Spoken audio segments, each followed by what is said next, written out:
Hello and welcome back to another episode of Building with SlimePirate. We have a lot of stuff to get done today. We're going to be adding more buildings over here, doing some more building work. We're going to be doing some technical stuff, some farms, some things like that. And we're going to be exploring the new update in a bit more detail. Everybody's been doing it recently. I'm a bit late to it. But there was this, and I was on holiday. So, what we're going to do first is we're going to get netherite gear. Because if we're going to be wanting to explore the new update, we're going to want the armor trims. Because they're really cool. And I'm going to want netherite armor. Because, yeah. However, there's a new way of getting netherite. So now I need the upgrade template. And I need the netherite, and I need to duplicate the upgrade template, meaning I need a lot of diamonds, so I'm going to have to get those somehow. Hopefully they're easy to get. And to do that, I'm going to need a boatload of TNT. I'm using TNT because I find that the bed method, while I think is technically more effective, it blows out a larger area. It's a bit finicky. You have to do a lot of repetition, a lot of mine a bit, place a bed, place a block, blow it up, mine a bit, place a bed, with TNT. You just mine in a giant strip and then place TNT and light it all. And then you get a load of stuff. But to get the TNT, I'm going to need some sand and I'm going to need some gunpowder. And we do have a gunpowder farm. It's garbage. It's terrible, I will admit that. It has 2 layers, so we're going to be expanding that. And we're also going to need, half a ton of sand. And unfortunately, that's not farmable. So this poor shovel over here is going to probably break halfway through that. So I'm going to need a better XP farm than I currently have. So the first thing that we're going to be doing in this really, really, really convoluted episode is building an enderman grinder. And to do that, I need to get onto the nether roof. So let's do that. Actually, I've just thought I need ender pearls to do that. Oh, and then I need to get through that. I don't know what I'm doing. I don't know what I'm doing. I need ender pearls to get through. I need obsidian to get out and a way to light the portal so I can actually get home. And then I need a way to break through the bedrock. So I need to look up how to do that. And then... Oh, okay. This is a bit more complicated than I thought it was going to be.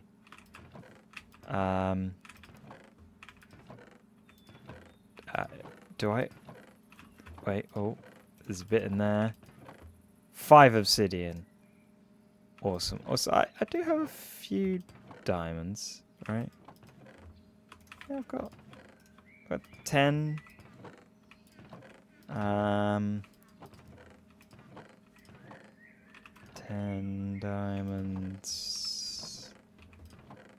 10 diamonds, but I do have a few smithing templates already, which is pretty good. I know what I'll do. I'll get all the stuff ready. I'll find a YouTube video explaining how to break the bedrock, and I will meet you on the nether roof when I get there.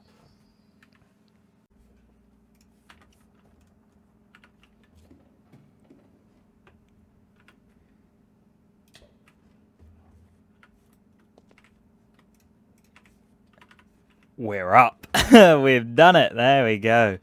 That took a little bit of trying. Okay, so I have the nether portal. I've linked it up, and now I'm going to go find the end stronghold, and I'm going to go make a portal there, and I'm going to link the two with a deep slate path. It's rudimentary, but it will work. I think it's off that way somewhere. I think I don't know though. I have no idea. So let's go find it. Okay, so now that we have done that, the next step on our to-do list for this video is to build an enderman grinder, and I've never done one of these, so I'm gonna go find a YouTube video that explains how to do it for me, and I'm gonna jump in there and I'm gonna go do it. So yeah, I suppose let's cut to me building an enderman grinder for the first time.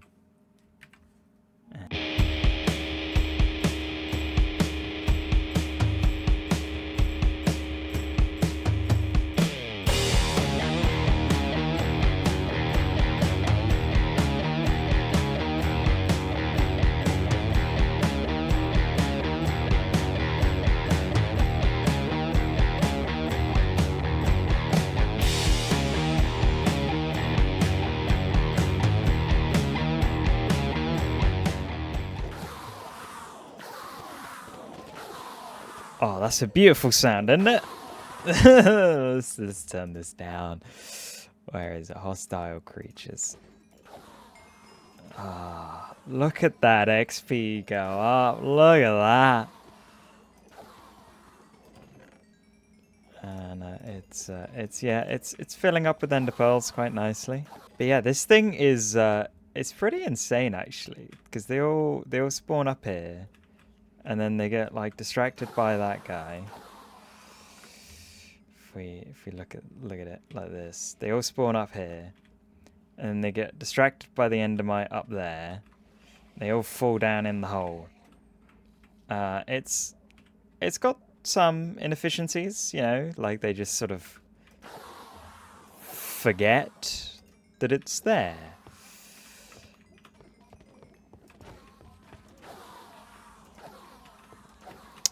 But I would say, on the whole, this is pretty good. It's pretty good. It's pretty quick. All my stuff is repaired. Everything's looking good. It took a bit longer than I was expecting. The endermite didn't want to spawn. But now that we got that out of the way, I need to now go collect some sand and expand the creeper farm. So I'm going to go do that. And then we can actually get on to what this is supposed to be about, which is the netherite 1.20 stuff. So I'm going to go do that, and I'll see you in a bit.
Okay, welcome back. It's the next day. I've built the gunpowder farm, expanded it. However, we may have to hold off on the netherite gathering because a couple hours AFK time got me 40 TNT. And I know for the TNT method you want a decent amount, so we're going to hold off. I've got loads of sand, as you can see, but we're going to hold off on the netherite until next episode, which is a bit annoying. I wanted to do it today, wanted to get it done, get more progress, but the creeper farm is just way too inefficient. It's so bad. It's terrible. It's terrible. I mean, I'm running out of firework rockets. My sugarcane farm is terrible. I'm going to build an auto version of those, one of them, between episodes. But because we're not doing the netherite, we can't apply the smithing trims to our gear, but we can go get them. So that's what we're going to go do now. We are going to go and get the smithing templates. Where there they are. I've got 2 already. I've got two of them. I mean, I've got 2 of the 2, but we got the Century and we got the Dune. And I know there's a lot more. I have loads of brushes. So, yeah, let's go do that. We're going to go find some warm ocean ruins, some cold ocean ruins, some temples and stuff like that. So, yeah, let's go do that. Oh, it's a sherd. Oh, it's the Heartache. That's not very nice. It's not very fun, that. Oh, there's an armor trim. Host. There we go. Just now conscious of the fact that I didn't bring torches. And there's another one. We got the Wayfinder. Is that a... It is. Oh, we already have that one. Oh. Oh, that's the new one. Be able to make you be able to pick it up with Silk Touch. Oh, is that a Wayfinder? I believe it is. That's the Wayfinder. There's one there. That's an armor trim. Is this the Wayfinder again? Whoa, that's a wall of it. So we have another sherd, another pottery sherd, another pottery sherd. And... Hey! We got it. We got the one we were looking for, the final one.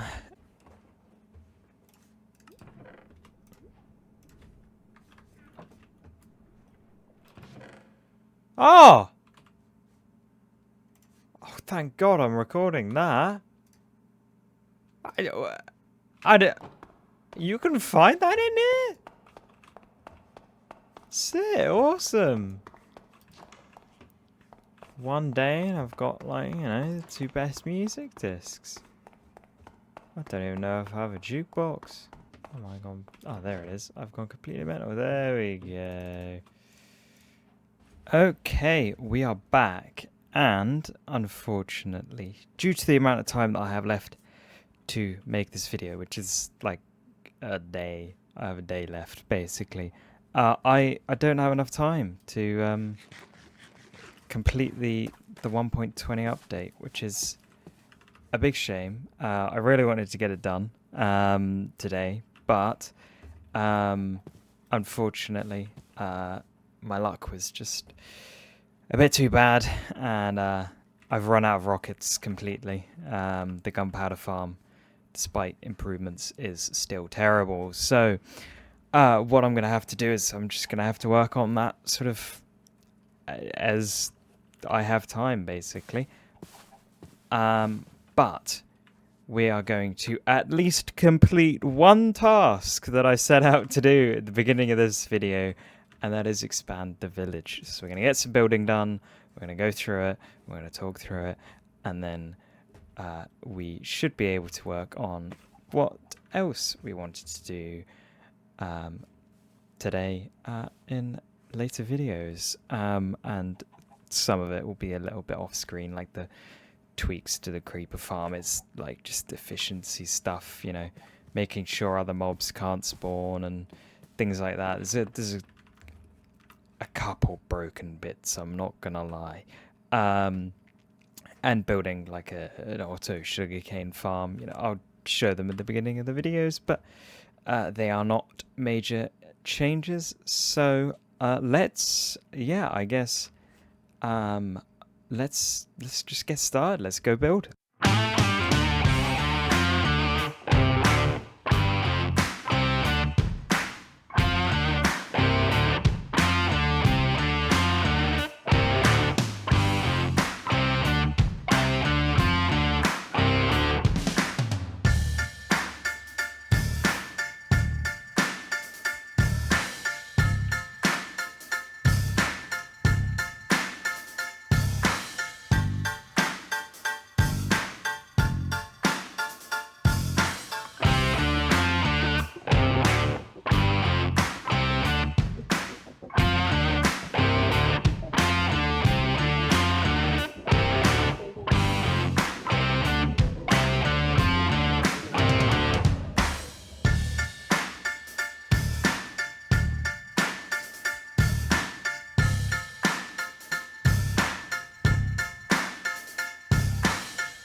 Okay, here it is. And there's a cat on the roof.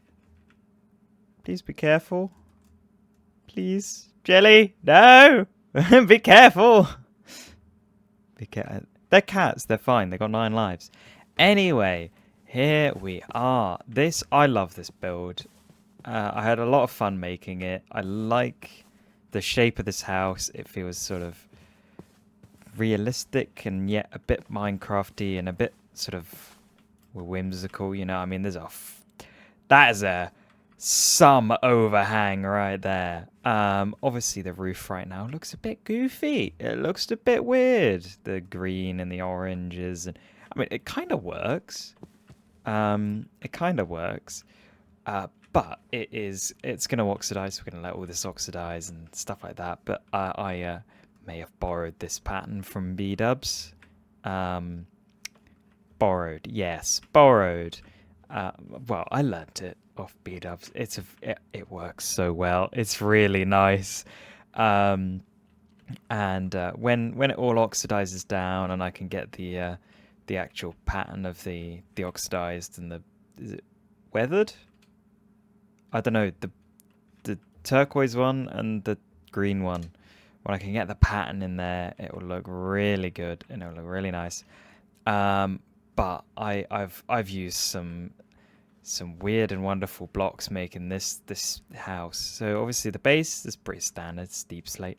I've chipped the corners like this, which is the thing I saw on the Ardacraft server. With some of their buildings in Bree, they had sort of like crushed up corners and details like that, which added like a little bit of a wear and tear to the corners. So I tried to emulate that a little bit. I've got mushroom block, but it's the mushroom texture when you connect 2 mushrooms and then break one of the blocks, and it gives you this lovely sort of, I don't know, it's like cookie dough texture. I don't really know how to describe it. It looks sort of like cookie dough. And it works really well. It looks pretty nice. Kind of looks like Watlam Door. No, have I done that on the... Oh, no! I missed a bit. Okay. I'll have to go through and sort that out. But I've also used bamboo here as sort of like this jutty outy bit. That works really nicely with those 2 textures and the wood and everything. It's like a nice little pop of colour. It's not too overpowering, but it's just in there. There's a nice bit of colour. We've got this building around here, the orange building. Bane of my existence, these sandstone. I kept on putting these in the wrong place where those are supposed to go. And then like I got like up here and I was like, hey, I've run out of sandstone or red sandstone. It was very annoying. But we've got like a little outhouse thingy here. It's got a thatched roof, and I forgot in the creative world to texture this bit, but you can't see it, so it doesn't really matter. Got a cart around the side and like a little sort of... What the... Something is making a lot of noise in here. Oh. Hello. We got like a little stand over here. I need to light this place up, clearly. We got a nice big door. It's another B-dubs technique. This is filled with B-dubs stuff. And yeah, you use barrels in there and walls to get sort of like it's like a 1.5 block wide door, and it looks really nice actually. I think he did that on his monolith at the beginning of this season of Hermitcraft, which is very nice. We've got this building here. It's just a relatively standard building, I suppose. But yeah, that's basically it. I guess, I mean, I did change the sort of what the wall is made of back here, so it didn't blend in so much with the thatch. But yeah, I suppose that's sort of it really for this this build. There's not really much else to talk about. We've got a plant. We've got some tuff as some, I guess, some weathering and things is what I used it for. It's like slightly darker and it's a similar texture. So when you're up close, it's a little bit of weathering, and and stuff. But yeah, I had a load of fun building this, designing it. Took about 3 hours to build in survival. But it was I had a lot of fun doing it. Popped a YouTube series on that from a YouTuber I found a few days ago, and yeah, just sort of built, got in, and relaxed and built. But I have discovered this: the grass is infesting my path, because that's supposed to be dirt, and this has happened because of this one bit of grass in the corner. It spread over here, and then because it spreads diagonally as well as forward and backward and side to side, it spread all the way over here. And you may also be wondering what the heck this barren space is about. This is going to be where gardens are going, so this path is going to go all the way down somewhere over here until we deal with that later. And then there's going to be like a garden wall and gardens and stuff like that, like a little gardeny bit where they can grow some vegetables and have some fruit trees and stuff like that, you know, feed themselves, and you know, just a bit like that. I've got a couple designs going, but yeah, that's why there's a load of random space over here, is I haven't quite finished the gardens yet. But this build was a lot of fun to put together. This video was a lot of fun to make, and I hope you enjoyed watching it as well. Next episode will be in 2 weeks as usual, and it'll be a bit different, I think. A tiny bit different. We might go a little bit smaller in scale, because this video, the only thing we completed was this. This is the only thing we completed. So we might go a little bit smaller in scale, do a little bit smaller building project, but go in a tiny bit more detail about how I'm doing it, what I'm doing it, maybe see a bit of the creative process about it. Maybe we could do the gardens next episode. Yes, I think that's what we'll do. We'll build the gardens next episode. We will get some netherite, hopefully. I want at least one tool of netherite, or one piece of armor that is netherite, by the end of the episode. And that should be good. So that's my plans for next episode. But I hope you enjoyed this video. And as the sun is setting behind me, I bid you farewell. Thank you for watching, and I will see you next time.